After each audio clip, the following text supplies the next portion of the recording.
guys, we made it from one location to another in a prolific area here at this next property, which right now is 3 flats, and we're going to talk about what we're going to do to it. But first of all, I wanted you to see, look, no, we're not in Ibiza. DJ Easy is not up there, just about to hit off some beats. This is just, what is this? This is the balcony, this is the sea view. A sea view? A sea view? No, we are going to make it look nice. Just because you can smell fish and chips. I don't mean anywhere near the seaside, right? So, so what is this place? So this is currently 3 flats, 3 one-bedroom flats. Don't go serious, like, act like James Corden. We want to be the funny property investors. Yeah, okay, well this is 3 flats then. That's all it is, it's just 3 flats. 3 flats. Let's go and have a look upstairs. I think this is amazing. This is actually a 2-bedroom flat.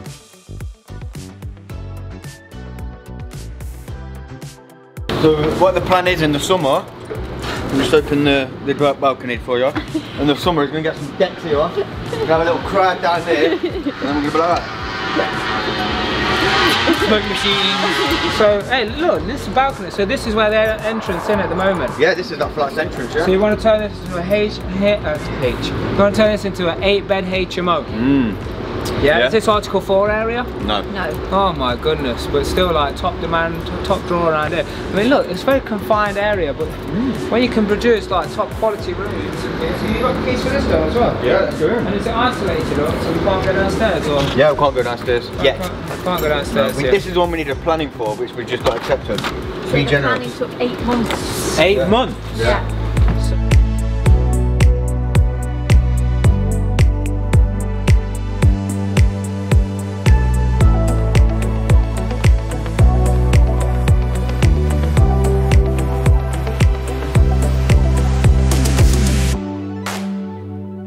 Oh yeah, it's okay if we tell, how did you come across this property? You say the landlord was very, not landlord, the vendor was very patient, so like, how did you come across them? Like, how did you guys even start talking?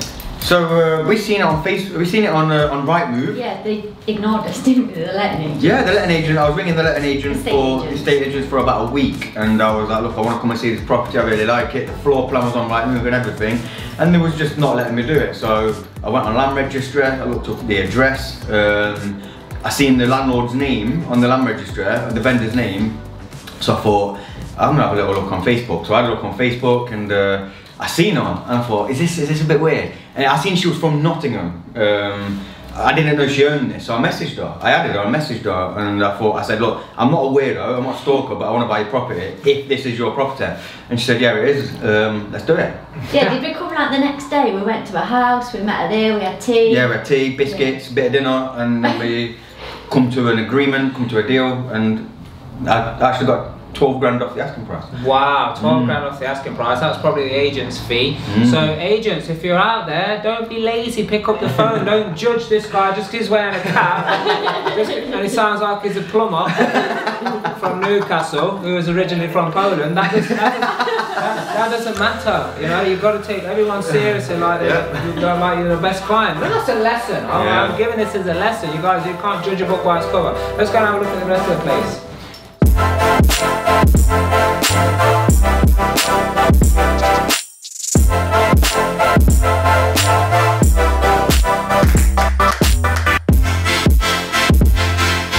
Yeah, okay, so when we got in touch with the landlord, the vendor, and she accepted the offer, we wanted to view them all. So she got in touch with the 2 downstairs flats and we viewed them, and all was good.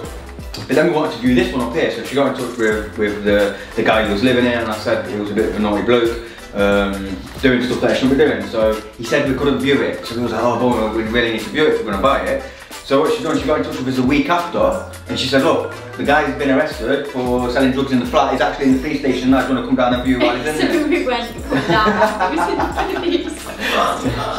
Yeah. Oh, yeah. No, she was good though, because the planning took 8 months, which was a nightmare.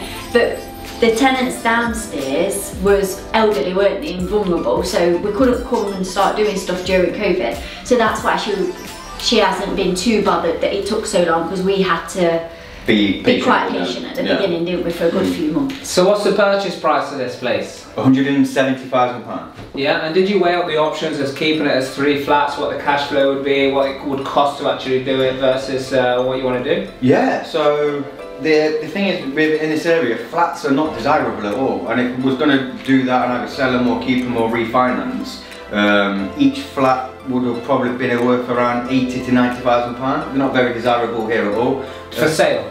For sale, yeah. Yeah, so but what about rental?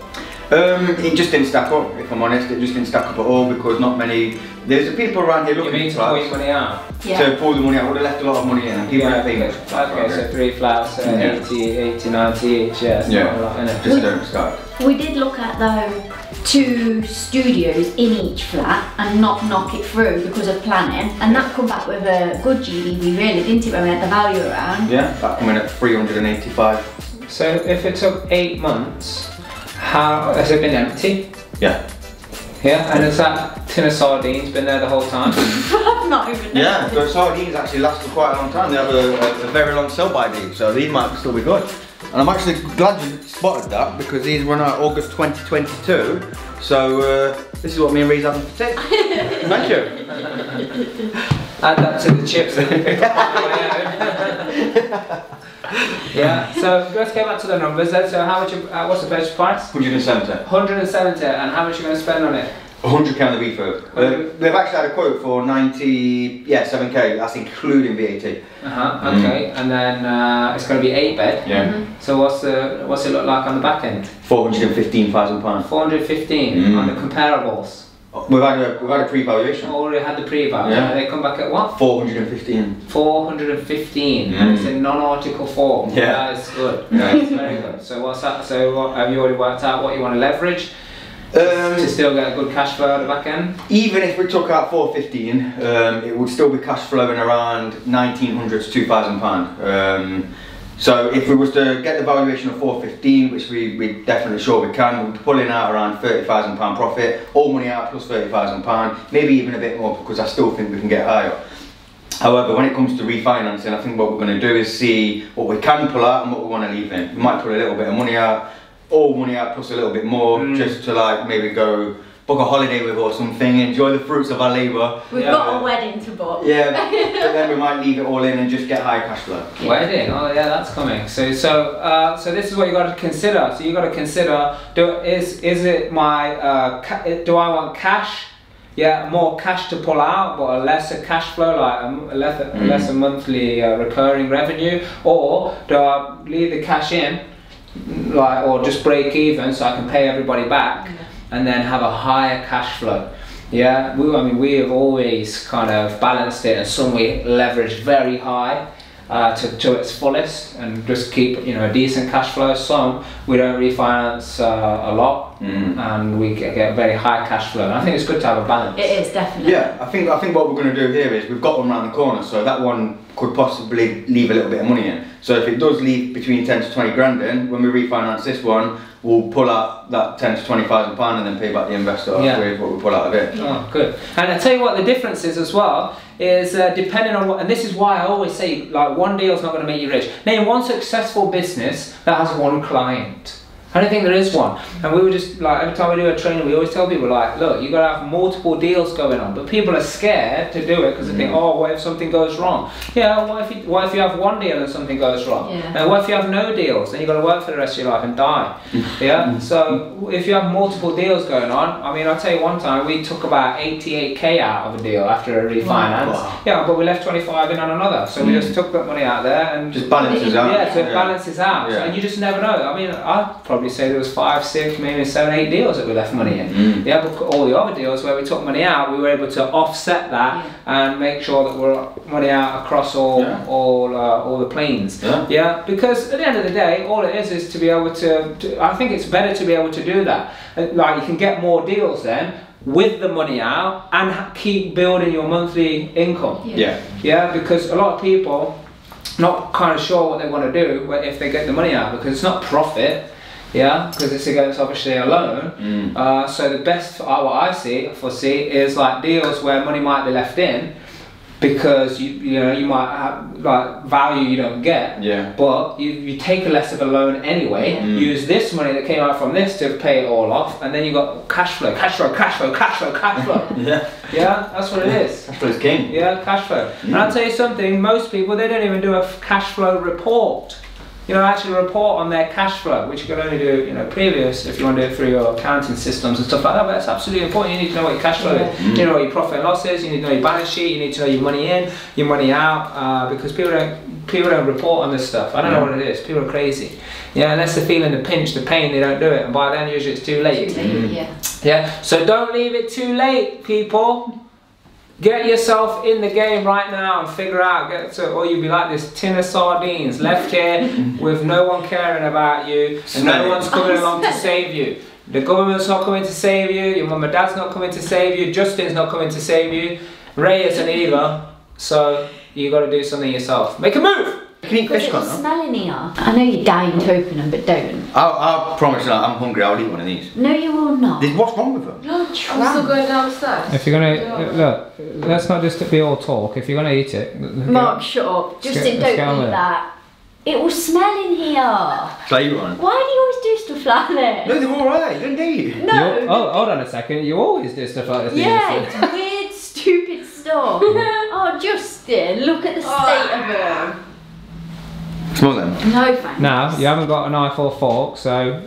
And you've touched. Exactly. So if I had a knife and fork, I would do it. I can't see one round here. Oh, you look really thoroughly there. Be careful. You took too long looking at that. Yeah, I mean they look delicious, but I'm gonna have to give this one a pass because there's no knife and fork. Don't put them back in the cupboard. Alright, well you do something with them. No, I will not. You take them down, chuck them in the bin. Some of these minimum. Don't put it in your pocket. I'd eat it, but. Yeah, I would. Indeed. Eat it with your hands. I'm not doing that because you get smelly sardine fingers. I'm not sure if you've ever had sardines with your fingers, but they smell for weeks. I'm vegan, bro. So. Vegans can eat sardines. We think this door might be have to be replaced. One of the reasons is we're not sure on the soundproofing or the wind. Matter of fact, this is the new style fire door, and it's a fire door because you can see the fire from your bedroom and you can easily get out.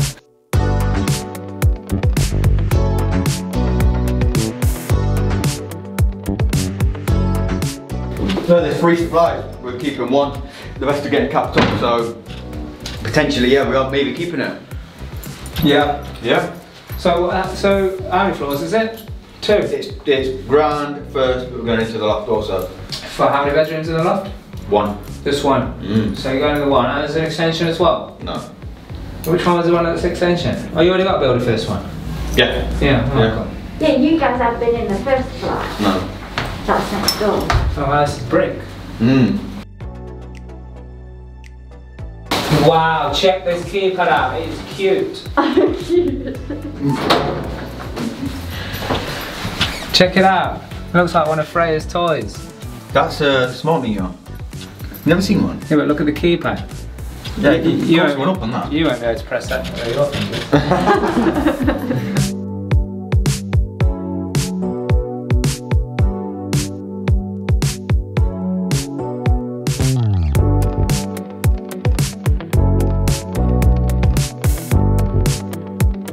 Yeah, I can't believe these things ain't desirable around here. Well, I mean, I bet you could rent them out, but I bet you it's the refinance that's put you off, hasn't it? The refinance is a huge part of it, yeah, but I mean, round here for a flat, you get like 550 or 600. And how much for a room? About the same. Yeah. Yeah. The 2 that you went and viewed, come and viewed last week, they're literally just round the corner. And with the one that's ready for viewing, or the original viewing, it's 550, 650 around the corner. And the flat is the same? But then they've got the bills to pay on top of that, so that's probably why they go for the room. Yeah. Very interesting. Yeah, because we got a different room, like when we have HMOs that are in like a village, then that village is like the flats in the village comparable, people pay a lot higher.